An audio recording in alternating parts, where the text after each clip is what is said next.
What's up, everybody, and welcome to another episode of Box Office Banter, and this is episode 38, correct, Tyler? Yeah. Thank you for that one. We are back with another You Choose Reviews. This one is for Jan Miller.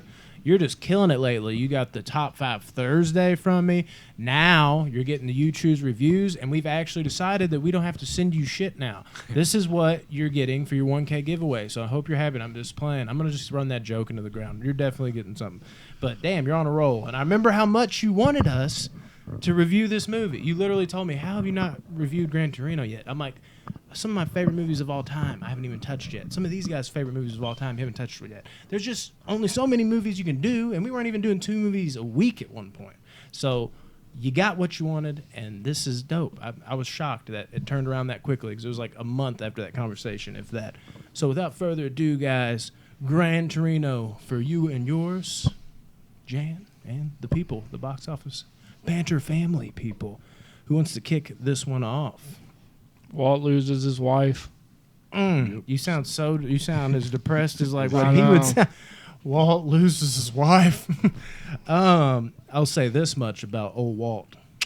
You can tell from like that famous scowl, dude, that like he is just stuck in his ways, and he has not lost a fucking beat, no matter how old he was. I think he was 100 years old in this movie, and this motherfucker's still kicking. He's been 100 for a long time. Like, I don't understand. Yeah, like the voice is scary as shit. I wouldn't want to mess with him. But just immediately, he didn't even have to say anything. It's the voice plus the look. The look alone, without the voice, says, don't fuck with this guy. And you get that vibe immediately in the church of all places. And that he's stuck in his ways. Like, you can tell he's just judging the shit out of every single one of them. The kids that walk in, the girl showing like her belly button, and they like zoom in on it. And then the one kid says something as he like bows, like he says a joke or something. You can just see him like scowling at him. Testicle skeptical something. I don't know. Oh, yeah. Going back, like, not before that, but do they ever officially say where this takes place? I like location. I know the dad. I actually never pay attention to that kind of thing. I'm like, where is this movie taking place? I want to take a bet it's Detroit. So there were the Detroit Lions. The dad wanted tickets to the Lions. The kid was wearing Detroit every time. That's what. No, but like they were all. We only the watch one kid had a Detroit Lions jersey on at the funeral. Yeah. The dad called. Walt's son called him asking if the one guy who had the Detroit Lion tickets or something like that. So I'm thinking it is Detroit again. Oh, hold on. I just had it. Or it's somewhere in Michigan. Tallahassee. Yeah, Detroit. They live in Detroit. I swear. Is in Detroit. It's weird, dude. We should review the movie Detroit. Oh, my God. I got it on Blu-ray right over there. That one right takes now. place in Baltimore. Yeah. Baltimore, Detroit, dude. Look at your atlas, dumbass. What about his kids? Like, the two that's kids a weird just situation. I don't just like talking about how, I don't know. How that one dude was shitty in of a dad Baby's he Day is. Out and Mars Attacks. I love Baby's and Day that's like Out. the 2 movies I've seen him in other than this. Fun fact there, when they go back to, the crib and whatnot, what have you, Yeah. how obvious were those kids when they scattered away from Eastwood's shit when he comes down the steps, dude? Oh, I know. And what cracks me up is, like, I feel like I know I've done that, but I know we've had to have all done that. I'm pretty sure I've done that at least one time with Josh. Yeah, I think I told the story on here when RJ ripped the Yeah. fucking sex doll. Yeah, and it was off in the a string. basement. It was in a basement. And, it's hilarious. We did clarify that was a doll, right? We're not talking about a tied-up woman in a basement. Yeah, it was. Okay, you said it was like sex. a Yeah, you said giant sex doll. Barbie doll. It Okay, wasn't yeah. an actual sex. Yeah, doll. okay. But every kid's done that to where like you almost might as well just be caught because it's like the most obvious, and it's more shameful because you obviously ran away to get away from the situation. And he surprisingly doesn't really do much there. But I will say something about his dickheadedness in this movie, if that's a thing. I feel like when you have a dickhead in a movie, it goes one of 2 ways. It's rarely both. The only person I can think of off the top of my head is like Red Foreman. It's either hilarious as a dickhead, or it's like that dude is downright scary when he wants to be.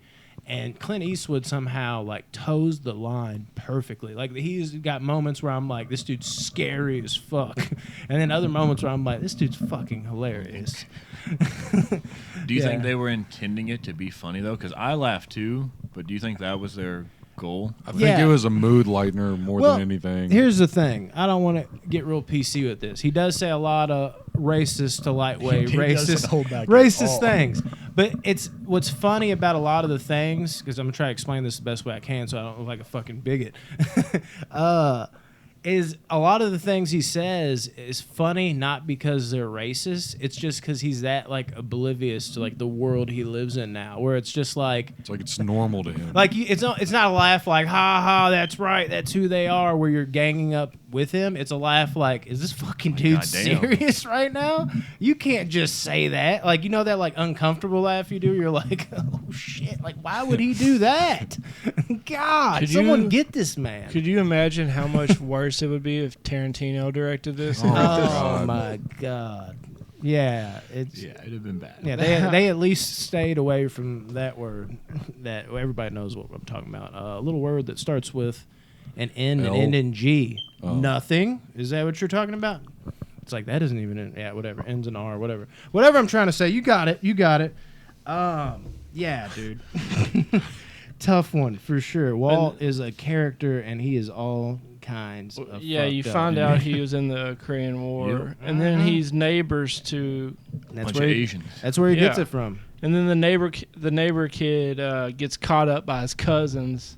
Like he's a good kid, but he gets caught up by his cousins who run this gang. Oh yeah, they're like me and Brandon. He was in a gang back in the day, and like he had to get me out. What a bunch of buttercream gang. Dude, don't talk about BCG. Do not talk about BCG because I ride hard for my homies. Okay, I feels it. I gotta tell you, man. Honestly, Clint Eastwood, I'm here for it, dude. Like, I mean, this is a character right here. We got Clint Eastwood in the hood, bro. Clint Eastwood is a legit setup, oddly enough. If you would have pitched this movie to me like, let's throw Clint Eastwood in the hood, and been like, are you, like, I'd be thinking about, like, does he have, like, gold grills on and crazy shit? But he's legitimately just like, wow, like, what a fucking mashup of styles. Why is he even fucking here right now? Yeah, the whole story gets kickstarted by the neighbor kid not wanting to be in the gang, his cousin's gangs, but then they force him. And you know, like how gangs will initiate. So you have to do a gang initiation, which usually means like go kill somebody, and then you're part of the gang. They just wanted. Same thing happened to me in the BCG. Yeah, exactly. They just wanted him to steal buttercream. Walt's Gran Torino. Yeah, that was his. That was a sweet Gran Torino. That's nice. Yeah, and that's got to be hard for Toad. With all the peer pressure that Tao had, man. Like, I mean, that is rough, dude. Like, when you're that impressionable at that age, like, you're just trying to figure out who you are. You're looking up, like, your older cousins or your older fucking your siblings or parents, whatever the fuck have you, is trying to, you know, just put that stamp on you with stuff they do. And it's just like, You are impressionable at that age. You can get duped, especially if they just keep coming. And then fucking one dude's telling them like, "Look, I wasn't in a gang before either, but now nobody can touch me." And you're like, "Oh yeah, it's kind of cool. I'm kind of the shy kid." It is so easy to fall for that, and it's hard to watch because that happens to so fucking many, dude. One scene I really liked, moving on, was when the scuffle kind of breaks out at the Asian family's house with the gang members and stuff, and they kind of get in that little fight, and they fall over into Walt's yard. Oh yeah. And like this, I think this is the first time in the movie where you see that like Walt is not fucking around. Like you see he's kind of a dick, but he comes out with the gun, puts it in the fat Asian kid's face, who's like talking back at him too. Yeah, until he realizes, okay, this dude's not fucking. I think he says like we stacked. Your kind like 5 feet high. Used him as sandbags. Yeah. He's like, okay. I think he used a little more choice words. Yeah. And he's over there just like, thank you for his. I ain't helping anything. Like that fucking gargled motor oil voice. He punked out all 5 of those gang members. Oh my god! They knew he wasn't fucking around. Yeah, like it's like they tried to test him at first, and then when he said that sandbag line, it was like, oh shit, that's probably true, bro. Like, what about that girl, Toad? Is that his name? Tao. That Toad is what he called him. Yeah, Yum Yum. Yeah, I done forgot her. I loved his sister. Sue. In this movie. Sue. Oh, you're talking about her. Okay, I thought you were talking about whenever Yum Yum sauce. Those gang members are trying to get with her, or the 3 black guys. Yeah. Yes. And then Clint Eastwood's son's actually in it as like a wannabe gangster. Thug. Yeah. Yeah. And he's like, "What's up, What's that? players?" or whatever he Yeah. says, Bro. He's Yeah, so whatever scared. He just called you bro. Yeah, whatever he says. Knew I didn't get that right, but it was And something then, along like, those lines. Clint Eastwood gets out of the truck and just gives this dope speech. And then he's like, you ever have one of them days where you run across someone you shouldn't have? That's me. Yeah. He does the finger his thing, and they're like, dude, his this dude's hand gun. crazy. Yeah, and I love, like, they couldn't have expected the next part where he pulled out a real gun. It's like, Oh, oh yeah. shit, I thought you would have done that from the jump if you had that. Okay then, partner. Let's get out of here. Shit, shucks.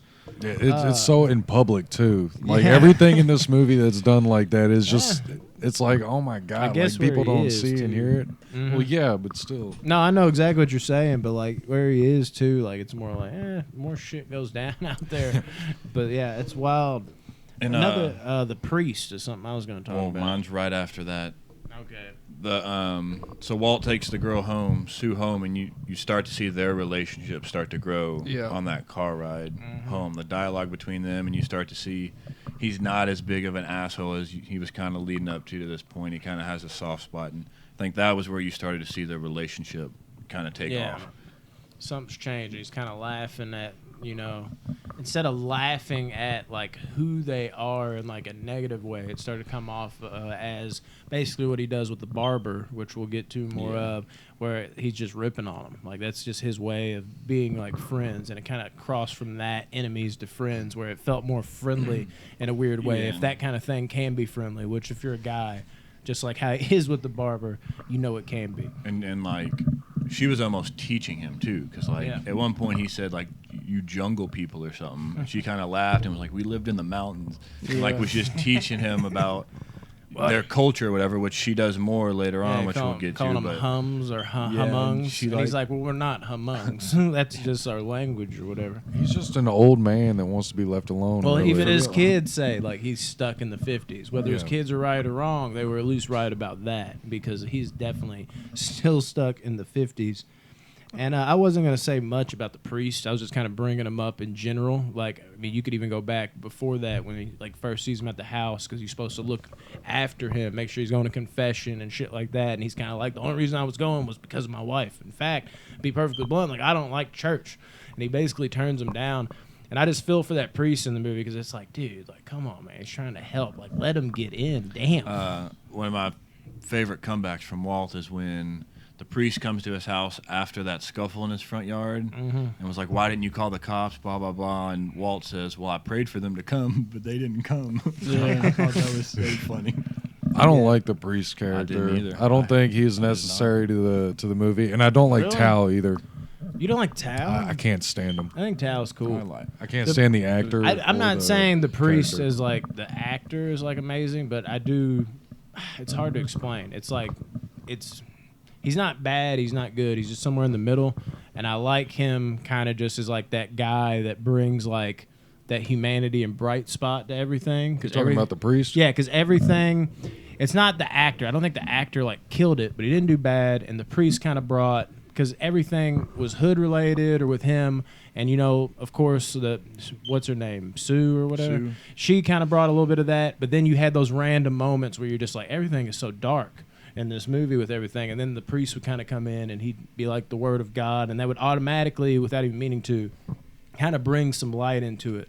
Like the scenes he was in, even if fucking Clint Eastwood, Walt wasn't having any of it, he was bringing in like words of wisdom, like almost like that guardian angel type of feel that kind of like evened out the movie a little bit to me. It's more of like the character was essential. I don't necessarily think the actor was like the best. I think it's more of like he just has one of those faces, as dumb as that is to say, but he wasn't like terrible. And I like that they had like a priest character in there that was kind of, for all intents and purposes, better. Like, what's the word I'm looking for? But basically, just he was that guy that looked after him. I think that it was nice to have something like that. I like when Walt's drinking beer on his porch. Oh yeah. And he runs out of beer, and that girl's like, well, come over to our place. We're having a barbecue. And she's like, and we have beer? And he's like, all right, might as well. And then he goes over there, and they convince Walt to help Tao come and help Walt out by doing, like, chores and stuff like that to make up for him trying to steal his Gran Torino. And then that's whenever their like friendship starts to take off from I hate you, you try to steal my car, to what it ends up being at the end. Oh yeah. Yeah, and I like the whole scene where he goes over to their house for that barbecue because, again, you see him start to let his guard down and start to build relationships with them. And I think he's kind of like, well, these Asians aren't so bad kind of in his head because being in that Korean War, he was killing them, and now they're giving him food. And there's the one particular scene where he's sitting at the table with all the women, and then Sue walks in and is like, well, you told me not to leave you alone. And, like, you could see, like, he was happy in that one moment. They're putting, like, food on his plate, and he was just, like, enjoying it. Enjoying life right there. For once. Well, in the Korean War, he's only seen the worst of the Koreans, but now he's getting the side, like, the good people that they are. Yeah. Not just the and bad. And then he goes down in the basement. And that's where, right when you called me. Yeah, it and seems like hilarious. all the like names. Yeah, he came up with, it was like, come on, man. He's like, Yum Yum sauce. like, I don't listen here. Like, I don't know much, but I know women. Like, and he's talking about, like, I got the most beautiful girl in the world to marry me. Talking about his wife, and he's like, and you're fucking it up. So like, go over there and get with Yum Yum, or I'm going to, or something like that. So racist. Yeah, it's just like Jesus Christ, Yin yang dude. over there. Yeah, well, he says something and like Chin Chan, Yin Yang, and or some shit like that, and Charlie Chan are gonna run off with her. It's like, what? And in he the doesn't world, dude? let up on Toad either. Like he's Yeah, calling him a pussy. You And got he's- no yeah, balls. Yeah, Like, and that just the name Toad. He's still calling him Toad. because the whole kid corrects time. him, and he goes right back to calling him Toad. Yeah, like whatever, Toad. It's just his way of showing him this is how you need to be tough. You need to not my let God. shit like this bother you. Yep. Oh my lord. Because his dude. cousin's an asshole. Yeah, I mean that's what he is, man. He's stuck in the 50s, dude. Just wants to sit on his porch with his dog, with a Drink chaw in, hitting up some Pabst Blue Ribbon and judge people. Yeah, And I I gotta didn't- tell you, I'm here for it, man. That's my spirit animal right there. Yeah, I didn't really like how then Walt starts getting real sick. Mm-hmm. Coughing then- up blood. Yeah, and then Toe or whatever his name Toe? is Big Tao. Toe. It's Tao, right? Yeah, it's Tao, but he called him Toad. See, that's why. Okay, Toad. Yeah, that was his Walt insult pulls to out him. a cigarette, and Toad says, "You shouldn't do that. They're bad for you." And then Walt says, "So is joining a gang, dipshit." I was like, that's a good line right there. 100%. I also love how Walt helps the kid get a job. Yeah. Took her to the yeah. construction. Oh, yeah, site. and that dude, Yes. because he goes before that, he goes with him to Martin or whatever I believe his I name love is, that the barber. Like that was already great the first time he saw him, and he's like, yeah, now come back in here and like talk shit, and he comes back in, he just pulls out like the fucking shotgun or whatever, like right away, and he's like, how dare you talk to somebody? He's like, is that any way you step into an establishment, boy? He came in and said something like, "You Yeah. Italian Yeah. son of a bitch" or something. And he's like, all right, now come back in here like a real man. Like that shit was great. I They love that totally, scene. They But, totally whenever, did that. But they made him learn right. Whenever For Walt's sure. helping him get that construction job, Walt like vouches for him and like puts his neck out on the line Oh yeah. for him. So you can tell like Walt hated this guy because he tried to steal his car, and now he's vouching for him to get him a job, to help him out. Which And Walt's character development is great in this movie. And you Oh, yeah. see the barbershop scene before that construction scene. You see at the construction site Tao's conversation, like he learned from that barbershop because the construction guy said something about you don't have a car. Yeah. And the way that whole thing went down, you're like he learned from that barbershop scene. Like you saw the growth Yeah. in Tao as a kid. It definitely worked. And then of course the guy that was hiring him, he's like, tuh. Like he literally just calls him tuh instead of Tao. I was like, he's like, oh, and tuh. I'm like, dude, that would get old quick. Somebody was like, Toad, tuh. Like, are you fucking kidding me, dude? But yeah, there's definitely some valuable lessons, low key, that were taught there for sure. And even when he was fucking, like, he was talking about getting them to work on other people's shit, because he was like, my upkeep's pretty good over here. Like, I think low key at first he was like, I want nothing to do with this, but I think it did become a thing where it's like, you know what, I'm gonna mold this guy into a man, which then led to that. Yeah. And I like how I almost said tuh, like dude's got so many names. Tao or whatever the fuck. Tao, that's what I'm trying to say. When he fuck, now I done lost what I was actually gonna say. When he finally bucked back up to like Walt, when like he was helping him move like that freezer, when he's like, no, he's like, that's the heavy side, like let me get it. And he's just over there just like, no, like, I'm not a cripple. I just need you. He's like, look, you needed my help, so I'm over here. You're old. Let me get it, old man, or something like that. And he was like, Okay. he just growled. He was like, yeah. And he like went to the other side like, fine. Like, that was great. It was cool to see him with some balls for a change. And like, you could tell almost it wasn't like Eastwood obviously wasn't like, or Walt wasn't just like bitching out like, okay, you win. It was kind of just like, hey, you know what? I'm going to let this go this one time because you're finally showing some nuts. Like, go on, get up there. But yeah, I think that's why he can't get on him, because he's like, well, fuck, I can't do nothing because this is what I'm trying to teach him to do. To toughen him up. Exactly. Oh, yeah, for sure. What about when Tao's walking home from work and those the gang members show up? Dude, they're such douches. They really are. God, they're Gosh. douches. Did you see them being that douchey from the first time you saw them? Yeah. Because I didn't. I thought they were going to be like on his side because they helped him out because the other gang was trying to pick on his cousin. He's like, that's my cousin. Let's go save him. I thought they were going to be not necessarily good guys, but I didn't see them being the main bad guys for the movie. Yeah, I guess.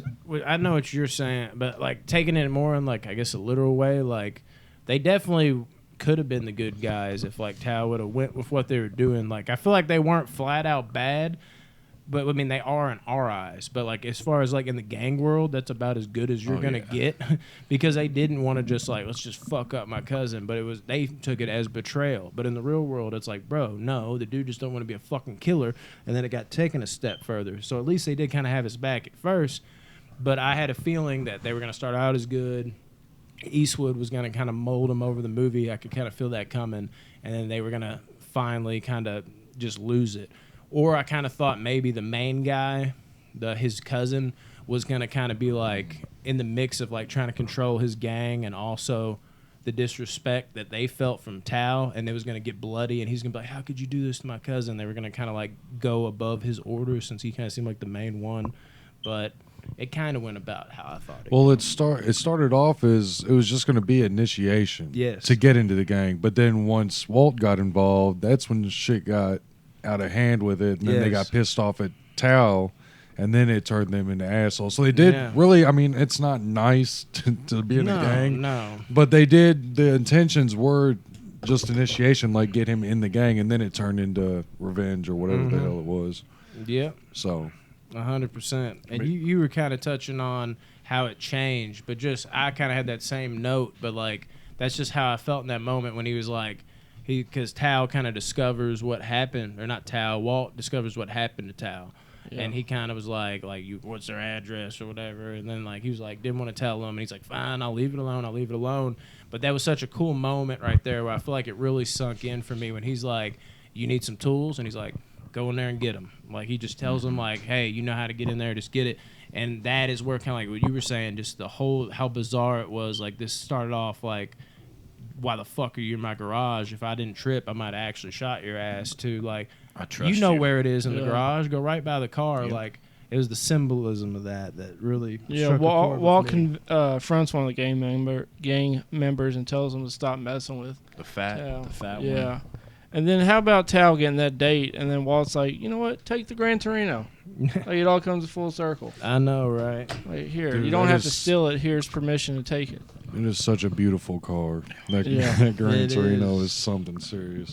Dude, it almost feels like Tao is like his son now. Like by the end of the movie, it's almost like he's like almost adopted him is what it feels like to me. It's like this dude, like that didn't even feel like that's my friendly neighbor. Like I've had friendly neighbors before, but this is like some straight up like, you know where to get it, son. You know, like that kind of thing. Or like, I need something, I'm gonna go to him. Like he feels like a father figure to him. Well, and then there's Jesus, how did this happen? And then the neighbor's house gets hit by that drive-by.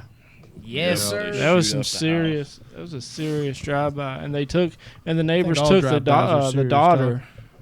They took the daughter and beat and raped her. Sue, yeah. I hope they sue. Yeah. Is that what you're saying? Jesus, they better. Both. Yeah, both of those. Yeah, I was honestly, every time I watch it, I'm like, who dies here again? Like, I forget, like, that she kind of comes in. Like, I just have this feeling of, like, I'm always shocked that, like, nobody was, like, dead. Like, they weren't, like the mom or something holding one of the kids, like, you gotta get him. And then he goes out on a rampage. That's what I always feel like. is going to happen. But then, they kind of give you that with Sue, unfortunately, coming in the door. But I don't know. Like, it just has, like, somebody about just got shot 110% with all those bullets. Yeah, going for it right then there. Tao and Walt, they gather up a plan to go after him, and they're getting ready, and Walt traps Tao in, like, that little closet or room or basement or whatever. He locks him in there, so he didn't want Tao to go do it because that's only more trouble for Tao. Either he's going to kill all the people and Tao will be a part of it, or Tao would probably end up getting himself killed, So Walt took care of him by locking him in there. Tao just didn't realize. Yeah. Well, I think he did realize what was going to happen. He was just like, he wanted to be part of it. It was his fight, not Walt's. Yeah, but I like what he said, too, like how he kind of came clean about how hard it is to kill a man, and he was genuine about that. Like, you could see in his eyes, like, you want to know what it's like to kill a man, son? Like, it's horrible. It's this, and this. And you find out that, like, man, a lot of this person, he protrudes outward even more now. We're peeling that back even more, that, like, this isn't who he actually is on the inside. He puts up this fierce, thing that guys used to do, especially from that time frame, where it was show no emotion, show none of this. And that was another layer to that. We were like, okay, this dude didn't even enjoy killing people. He said he killed like 5 people, and he was just like, and it's not great. There's nothing fucking great about it. You need to stay here, blah, blah, blah. And one other thing I wanted to touch on before that, where the priest comes, dude, I thought it was cool to see the priest finally have a moment where he got through to him. I thought that was a good scene. I asked him if he wanted a beer. He's like, hell yeah, I'd like a beer, that kind of thing. And we even get to see Walt shed a tear right there, which is just like, wow, like Walt shedding a tear right now, that's almost news to me. Like, this is kind of weird seeing like who this character started as. I'm pretty sure he's never cried in his life. Even when he came out of the womb, he was not crying. So that was a good scene of humanity, more than like, I'm not just angry, like I'm upset. There's more to me than this. There's a lot of character development right there that goes without saying, just more in the moment of how it looked. That was really well done, I think. You got anything, Rodney? I'm not a big fan of what they turn, because I'm not a fan of the priest in general, the character. But I'm not a fan of what they turned him into at the end of it, like how that he got pissed off and then wanted a beer or whatever. All this, like, in my opinion, an unnecessary character, and it took away from the drama of Walt whenever he got pissed also, like because the priest is supposed to be there to, hold him up when he's, I guess, falling down or whatever, and I feel like he wasn't doing that at all. He was just getting pissed off with them and ready to go and do what Walt was going to do. Like, I just don't feel like... I feel like that was a natural emotion for him. Yeah, but as a priest, though, like you... Oh, well, yeah, he wasn't revved up to shoot anybody up. I wasn't saying he was going to shoot anybody. Well, that's I'm talking about that part where you're talking about where what the fuck, Tao was like that. I felt like it was nice to have Tao in that moment because he's obviously not going to be coherent, and he's locked in the basement. And then the priest adds that levity of having the other person that you need in the movie saying, look, don't do it, because he does need at least that one person to do that, too. Again, being kind of like that light over his shoulder, giving him at least something. And I also made it cool because those conversations with him, the priest, made the ending so great because of the way he was wording things and like what he eventually did do when he went to the house. We'll get to that part where he was like, don't tell me you're not going to do this. Don't fucking do this. And he was like wording things a certain way. And when you finally saw what he did, his like little masterpiece, if you will, it was beautiful. Yeah, it was for like a reason, and everything he said to that priest when he was trying to talk him out of it, because he's like, I know you, I know what you're gonna do. Do not do this. The priest was able to look back like, oh, he never was like lying to me. He meant this. Yeah, and the priest actor, yeah, he was all right, not bad, not good, but like the priest character, I think, was essential to the movie personally. I like that little shindig, So, but. yeah. What about the jump? climax? Yeah, says the Hail Marys, yeah, and then he goes, man. The big battle. How did y'all feel about the non-shoot 'em up ending? Because I'll come out and say right now, 17-year-old Brandon, when I saw this movie when it came out, was like, what the fuck is that? Are you fucking... This movie sucks, bro. Like, that ruined the movie for me at 17 years old. I love it now because I'm more mature. I loved it the first time I saw it.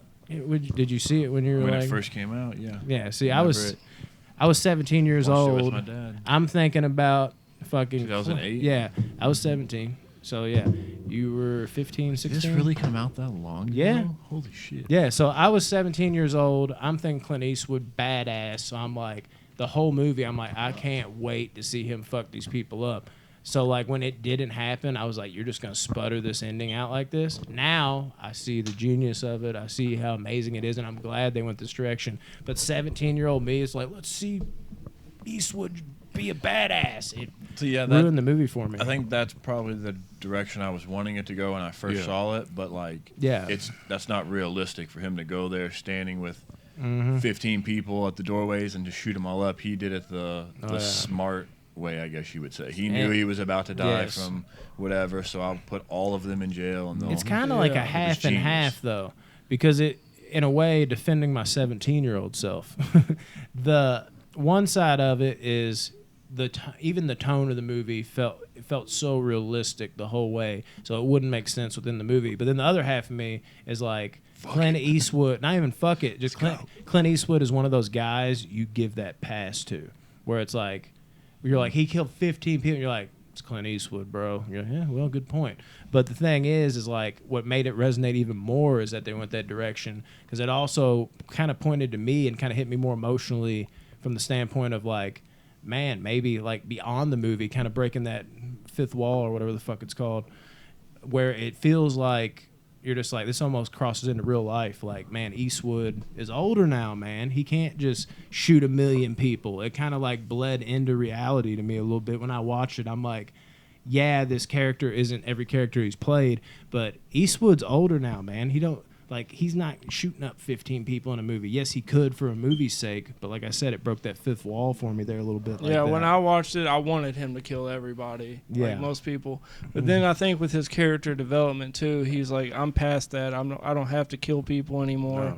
I've been there, done that. I'm a changed man. He was like, and killing them wouldn't have saved anything. He just put them in jail for the rest of their lives. Yeah, and even more. There's even more chances of bringing a rival gang that way. If you get somebody locked up they hear, oh, he fucking shot up an old man, they went to prison. That doesn't sound nearly as bad as like these people rode on them and killed him and lit him up. Then next thing you know, somebody like maybe that other dude's cousin's like, what'd he do? Then you bring the bloodshed back. Jail is kind of what ends it. And the ending's perfect the way it is. Yeah, I like after he dies, they're going through the will, and Walt gives the Gran Torino to Tao, and you can tell by like the brothers or Walt's sons, they're like, what the hell? Oh, they're pissed. But then you gotta think, like, remember the scene where Walt gets sick and he calls one of the sons just to talk to him, and be like, hey, and he rushes him off the phone. It's like the sons didn't really care. They just didn't appreciate their dad. No, they didn't. That's what sucks. But then I was like, I'm glad that they got that little stab in the back with Walt giving Tao I would the have car. cried. So what's kind of funny is I went out to dinner with a couple friends the other day, and for his birthday, and he invited his dad.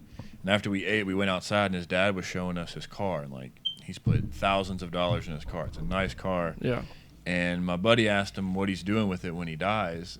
Oh, that's a great question. And he said, give it to the little China kid. He said, I'm going to give it to whoever takes care of it the most. And he thought about it, and he went, probably one of your cousins. That's awesome. I thought you were going to say a little China kid across the street. And then I could see my buddy's face, and his dad patted him on the back. He's like, you don't take care of your cars, son. Yeah, sorry about that. Hey, and dude, people that love cars are really particular about that shit. Like, that's my baby. Yeah. You think I'm going to leave that to you? Have you seen your room? What we got score-wise?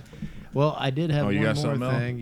Yeah, I thought I did, but now I done forgot. Oh, yeah, I was going to talk about how the way it was read to him, like you felt like you were listening to fucking Walt Beyond the Grave.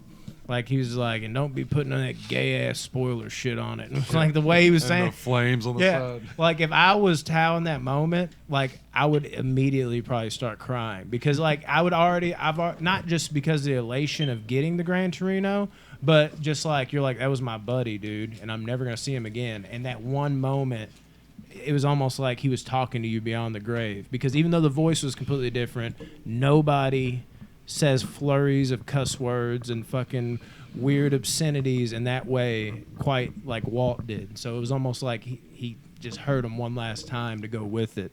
and the whole. Do you think that maybe the Gran Torino, maybe they shouldn't have had it in the scene where he was like taking you out on a date? I think that's good and it works, but maybe it would have been even more impactful if he didn't say that earlier in the movie, because it would have been more of like a surprise. Because earlier in the movie, you can almost I could feel like when I first saw it, he's gonna give him the Gran Torino, but if he didn't offer it up on the date, then it would have been a moment where it was like holy, it would have been more like holy shit, he just gave him the Gran Torino. I think that would have hit better. I would have rather had his house. Yeah, but at the same time though, like it made that scene more sweet earlier in the movie. Just a thought. I don't know how y'all felt about that. Score time? Yes, score. Rodney, you hit it up first. Yeah, I'm gonna give it a 7.0. Dang. Really? I feel like that's kind of low. Tao What's the problem? And the priest? Well, the priest, yeah, but not. I mean, it's look overable, but Tao. He ruined Every time on scene, it would bother me. Wow. He was just not I didn't get that good. at all. Like that, it's the actor. It's not even the character. I don't think it is. I mean, he doesn't really have a lot of like expression moments to really show off. And when he does, though, they're awful. Like that scene downstairs you were talking about where he gets shut in the cage. Like that whole. I didn't believe it. It wasn't believable. None of it. His shit was believable to me. See, a lot of the scenes, I feel like it was just who the character was. Like he was just that introvert where he didn't talk a lot. Right, and I get that. And I try to look past it, but I couldn't. I hear you. Yeah, well, I gave this movie a 3.5 out of 10. Tao was a piece of shit. I just go on a rant too. I gave it a 8.6 out of 10. I think this is a really, really great movie. And it's a movie where the ending does not ruin it for me now. It actually makes the movie even better that they didn't do that. It's funny how that works. When I was 17, I was like, what a mistake. And now at like 29, about to be 30, I'm like, I'm so glad they didn't do that. My dumbass young self was totally wrong. It probably would have still worked for me. I love that kind of shit. But it's better this way in the movie overall. Great characters. And honestly, Eastwood's performance in this is why he's the man. The fact he can be that intimidating at 148 years old, now going on 167, he's the man. I gave it a 7.4. This is a solid movie. The score was just terrible. That's what did it for me. We didn't talk about the score on this one. Fuck, why'd you terrible. bring it up, Tyler? The music? Yeah. You didn't like the music? No, that's what gave it. I will say I was this. just kidding. Don't start. No. So I don't remember the music. Is all I'm saying. So maybe that's true. You didn't like. No, I did enjoy this. 7.4 is a good. What about Clint singing at the end, dude? Did you enjoy that? Speaking of music, that was a little weird. So I love this movie. I give it an 8.8. Dang. Holy crap. Yeah, I feel like 7's kind of low for both of you all. I love Clint Eastwood's performance in it, how the badassness, the time he like punks out, the gang members. The whole like fake gun thing. I love all those scenes. This is a solid movie. It's a movie too. It's movie. grown on me the more and more I've watched it. Obviously, the first time I watched it, my ending kind of ruined it. Then I watched it as an adult, and I was kind of like, okay, what was I thinking about that? It's still a solid, good movie. And then next thing you know, every time I watch it now, I'm like, this is fucking amazing. Everyone I know loves this movie. I haven't had anyone say, I don't like this movie. It's either, it's pretty good or it's amazing. Yes. So, yes, sir. Bring us home, Tyler. And yes, ma'am. All right. On Instagram at the official box office banner, post clips and links to the podcast when they come out. On YouTube, subscribe there. Every video we make, we put on YouTube. It's Box Office Banter. Join us in the Facebook group. Invite your friends. Box Office Banter Movies. It's a fun time. We interact with all y'all there. And Spotify at the official Box Office Banner. When the new podcasts come out on Monday, Wednesday, Friday, listen to us anytime, anywhere. What are you doing, Rodney? That's not the camera. That's the webcam camera. That's why it's not working, dude. You're dumb. You're just dumb.